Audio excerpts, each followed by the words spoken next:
Welcome. I'm Lee Doherty Biddison. And I'm Carolyn Cumsty Fowler, and we are your co-hosts for the Johns Hopkins Medicine Office of Wellbeing's podcast, Vital Conversations, Influencing Workplace Wellbeing in Healthcare.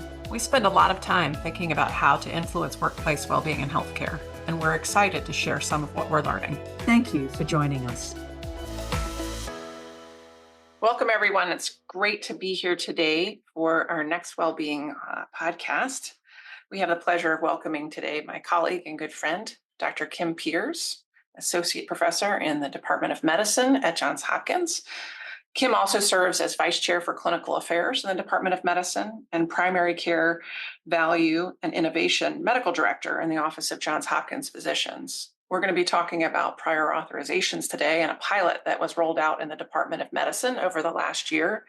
And Kim comes at this with not only the experience I just described, but also her experience as a practicing internist and former medical director of one of our primary care clinics. So welcome, Kim. Thank you for being here. Thank you, Lee. It's wonderful to be here.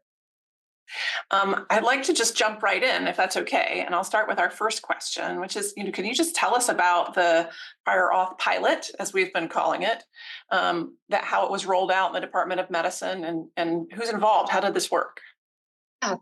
Well, so as you're well aware, we have several primary care practices within the Department of Medicine, and some are located at hospital-based, some are in a more community-based setting. They have different payer mix. But they're busy primary care practices. And as we all know, we are really trying to work in team-based ways in primary care to manage the volume of patient needs that we have. We're also well aware that prior authorizations is a reality in our insurance landscape. And we really want to make it effective workflow for patients to be able to get their medications in a timely manner. But what we were finding is that a lot of this was falling at the clinic level and done in various ways. So either it fell on the provider's shoulders to do that, or very busy people who want to be taking care of patients directly, or the nurses in the clinic who really we wanted to use their resources to interface with patients and troubleshoot their medical conditions. And so it's a lot of work. And so we based this on a program that our endocrinologists had been doing for some of their higher priced diabetes medications or medications that need prior authorization in diabetes, of which there are many. And they had worked with our pharmacy group, in particular, a subset of pharmacy technicians that were very well organized in knowing the workflow for getting prior authorizations done for these medications. So we thought, gosh, that would be a great way to support primary care, which is already an overworked group. And so we worked with the pharmacy group, realizing that primary care is a little bit of a different beast, that, there's all kinds of medications that come through for prior authorizations, and that can be challenging. And so we started to pilot in one of our practices and then moved it to several other practices. And it involved us standardizing a workflow of how the prior authorizations would come to the clinic, and then through our Epic EHR, sending them to this prior authorization group, and then them working on it and setting up the workflows for us to achieve this, to try to take the burden off doing the prior authorizations from our clinical frontline providers. So that was the concept behind that. Fantastic. So really a team effort with a number of different clinics and leadership in the Department of Medicine, it sounds like, and our pharmacy colleagues. Yes. And I will say that the team aspect of that is very important for this to be effective. Well, what feedback have you received from the staff in the involved clinics? I'm imagining it was, we'd like for it all to be good, but it doesn't always work that way. But what's the feedback been like? Well, so, as any new workflow, there was a learning curve. And I think we were very lucky to have a very strong clinical administrative leader that helped from the clinical side to work with the pharmacy team, because it's change and it's change management and identifying the best workflows and meeting weekly with the pharmacy team from the clinic side and getting, process improvement weekly on how this worked and communicating with the clinic staff on this. And that included educating the physicians and the nurses and other support staff in the clinic to understand the workflow, because it really is, a team effort to make it happen. I think the feedback so far has been very positive. I think that the support that the clinics felt and the clinicians felt was great, because they finally said, hey, you're helping us do something that really doesn't add value to what we want to do day to day. And the pharmacy tech group actually enjoys it because they're efficient. They know how to do it. They can give feedback to the clinics that's helpful actually in clinical care, and we can talk about in a little bit. But it's putting the skill set in a specific group of individuals that can be efficient in doing that. And so I think that the clinics felt very supported, and as the physicians and the nurses very much appreciated the effort. That's fantastic. I love that, the idea of really trying to move work into the spaces of, the folks who can do it most efficiently and for whom it does bring meaning. Meaning in work is such an important part of our being engaged and feeling fulfilled in the workplace. I love that. What impact have you seen on patients, or feedback have you gotten from patients? Is it impacting them? Do they even notice? Yeah, I would say they probably don't notice, and I think that's a win, because our goal at the clinic is to make this fairly seamless for patients. They need their medications.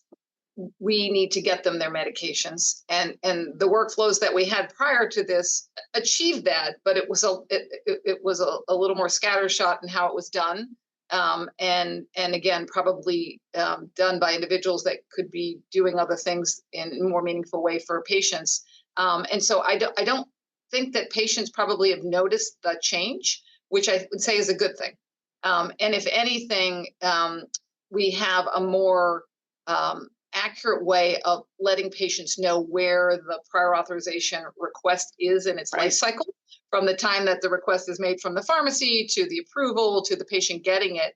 We now have a tracking mechanism for that, which unfortunately we didn't have prior to instituting this pilot. So sort of eliminating the black box of, I think something's happening.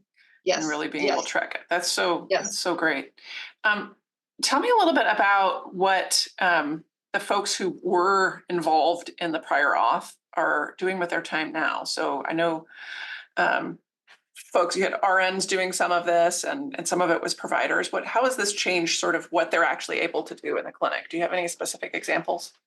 Yes, well, so particularly for our RNs, which at least in my clinic, we're doing the bulk of the prior authorizations, which was kind to me as the physician to not handle the bulk of that load.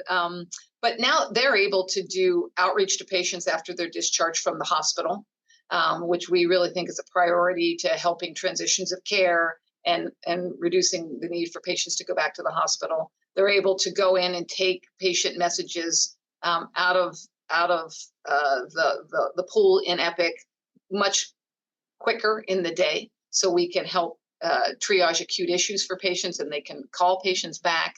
And so it really is transitioned them to more patient-facing work, which is what they love.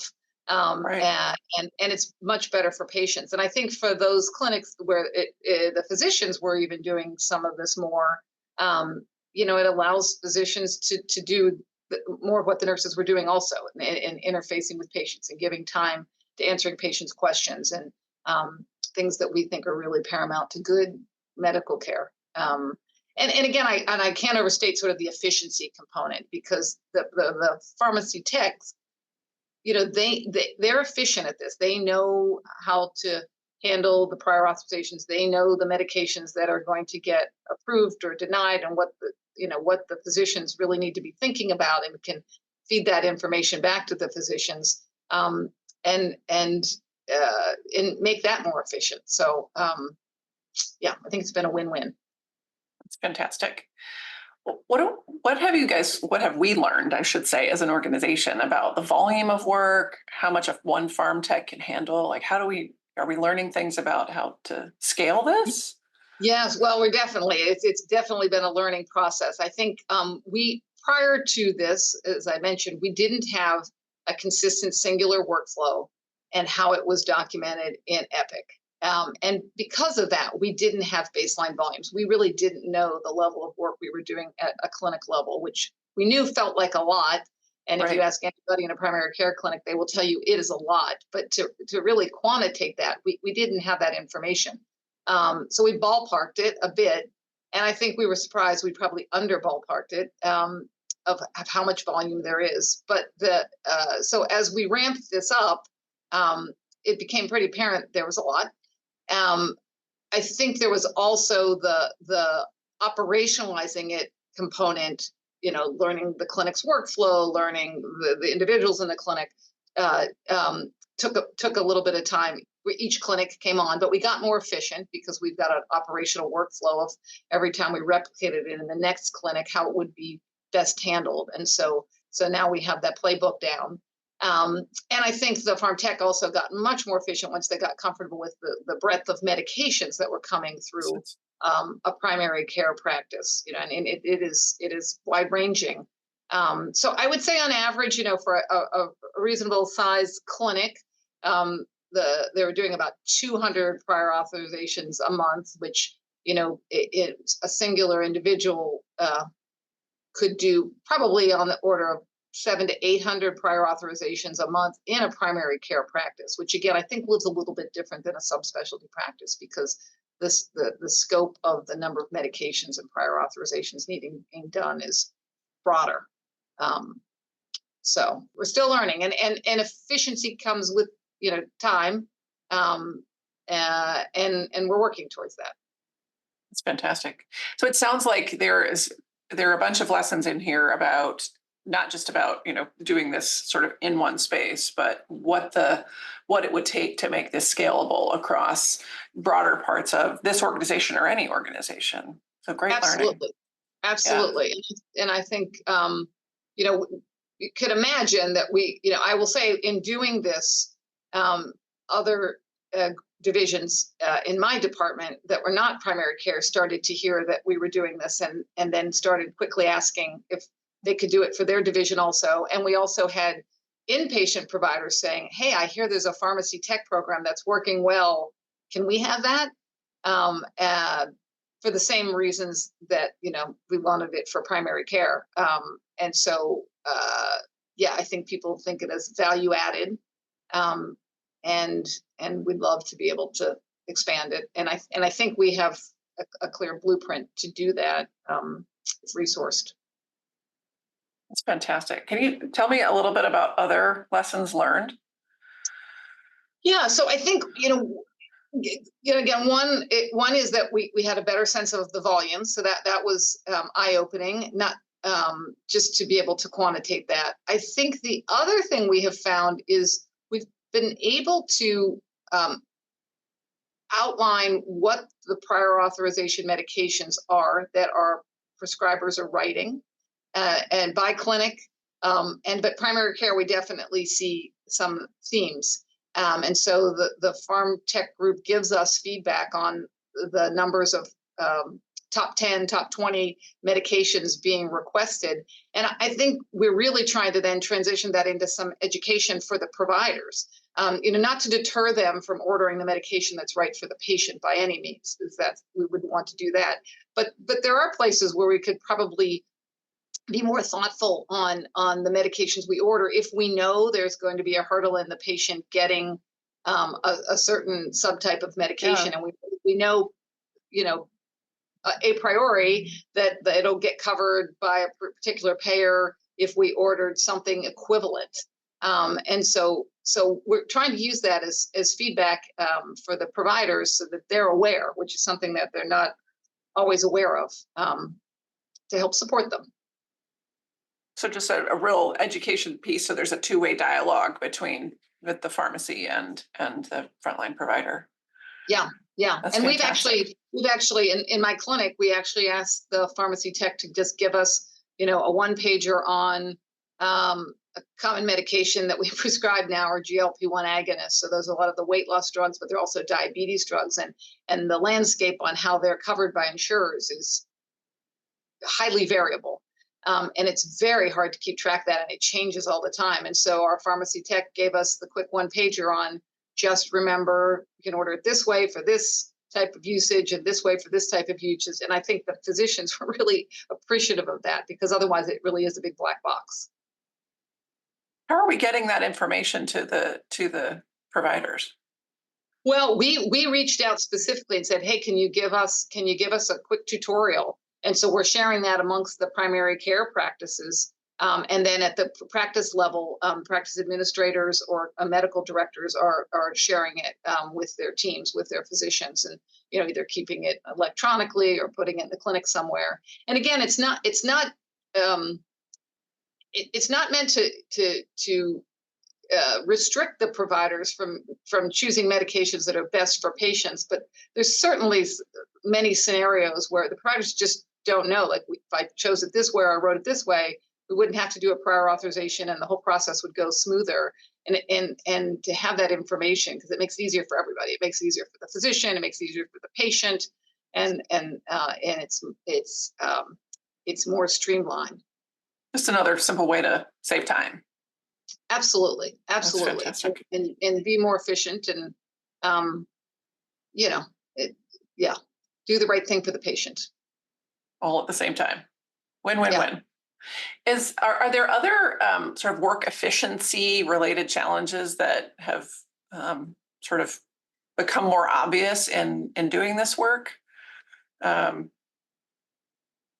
think what we learned was the many ways that the many workflows that have occurred organically to handle outside requests, prior authorization requests into clinics, and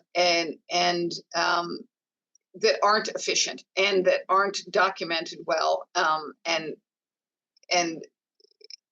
showed the variability of some of the clinics. And so, again, just like anything, when you get a singular operational workflow that and maximize its efficiency, you realize where the inefficiency were prior. So I think that definitely has helped, and I think the what we call medical office coordinators or administrative assistants in the clinic that handle a lot of the faxes coming in, or the electronic faxes, if you will, have learned the workflows to be more efficient. And I think there's actually a safety component to it too now, because we have documented workflows. It's all in electronic form. It's all tracked the same way. It's easy to find. If any provider could go in and see where the prior authorization again is in its lifespan, and that is really important, And so I think some of the inefficiencies that were there were unmasked, and we've tried to standardize that across the board. Sounds like a wonderful sort of side product of the whole process. Yeah. If there are folks listening who are interested in trying a similar pilot, what advice might you give them, or thoughts as they start out? Yeah, I think having strong leadership. We've been blessed to have strong leadership from our pharmacy team, who really have high quality expectations so that it's going to work. So that's important. They have been very good partners. Also having strong leadership at the clinic level, because like with any change management, there are always hiccups, and you have to be able to pivot and adjust and give quick feedback on changes. And so we had a very strong clinical leaders that were willing to shepherd this along, working with the pharmacy tech team, meeting weekly, and I think you could translate that into any change management project that you wanted to do. But that was really important. And then getting feedback and hearing feedback from the physicians or the nurses. If something wasn't working, it fell through the cracks. If a patient didn't get the medication, and trying to realize where it may have broken down, what that problem was. So very clear lines of communication for that. And I will say, I know in other academic medical centers, they have, a pharmacy person at the clinic who may or may not do prior auths for them. we really thought the economy of scale here was helpful because some of the clinics were a little bit smaller, so that they may not be able to support a singular pharmacist or a pharm tech at their clinic. And again, this is a centralized, efficient unit that can support several clinics simultaneously, but the clinics that thematically have the same challenges or the same Right. needs, that there's cross-pollination in that, which I think has been good for the primary care clinics. That's great. Sometimes when we centralize functions, there's a sense of a sort of loss of control and maybe, breakdowns in communication. Do you have thoughts on how to mitigate that? Yeah, I think one of the successes of this is so far we've had one pharmacy tech individual, and the clinic gets to know her, right? So it's I always love that. better when there is a personalized person, there's a person that you can ask with that question. And so we know who that person is. We need to ask. It's not the big black box of the prior authorization group, right? You know who you can ask. And the leader of the director of the pharmacy tech program is very accessible and very quick to respond if we have questions or challenges. And so I think putting a face and a name and an individual on that has been really helpful to not feel like it's, terribly, that it's not overly centralized. That's great. Those relationships are important, and being able to know just even the name of person to call Yes. if something's not working. I love that. Yes. And they're responsive. So. Well, I just want to ask you one last question, if I can, and just sort of shifting gears or shifting hats from your leadership role to just being an internist in your clinic. Can you tell us a little bit about, sort of how things feel in the clinic? Do you notice a difference? Do you notice a difference in, how stress levels or, relationships between staff? Have you seen impacts there? Is it too early to tell? I know. In my other hat prior to this, I was the clinical director at my clinic. I'm no longer, I'm very sensitized to staff well-being, because I think that leads to the community and us delivering better care. This dramatically improved our nurses' enjoyment in their job and sense of self-worth in delivering their patient care. And so that feeds back into everything. The nurses are so important in our clinic to being the bridge for patients to the physicians, and physicians are busy in clinic. And so they were drowning before in the prior auths, to the point where we were worried we were going to lose the nurses. And now that's not the case. And so, everybody feels that in the clinic. I think that, again, we were fortunate enough in my clinic that the nurses were doing the prior authorizations before, but I think if it were falling on the backs of the physicians continuously, that is a really draining exercise for physicians. And we should be taking care of patients. And I think many of us feel like some of this process is not actually taking care of patients. And so that is felt. I love what you're saying about the well-being and fulfillment of the nursing team, because it's so much of our experience of burnout and well-being is a collective team experience. And if your nurses are overstressed, burnt out, exhausted, it impacts the whole team and the whole team's ability to deliver care together well. And so I love that, as we think about interventions to improve, to address burnout issues and improve fulfillment and improve at the same time we're improving our care delivery, thinking about us as a continuum of care and a team working together. I think it's not just about physician burnout. It's not just about nurse burnout, but as we come together and address these issues of work efficiency, it can make a difference for everybody, including our patients. I love that. And I think what we reflected on earlier is, the pharmacy tech group, they enjoy their jobs. Yeah, they're good at what they do. They finding it meaningful. They're they like interfacing with the clinic. And so we've taken a job that some people really don't like or don't feel meaningful, and put it in a group that's very efficient, who actually really find meaning and joy in getting that done. And so, again, I feel like that's a win-win. It's a win all around. That's fantastic. Well, Kim, thank you so much for talking about this wonderful project. And we'll look forward to hearing more as the weeks and months come about how it spreads across the organization and how it impacts both our teams and the patients that they care for. Thank you so much. Thank you. So that's it for today. If you enjoyed what you heard, please share this podcast with a colleague. And as always, we welcome your feedback.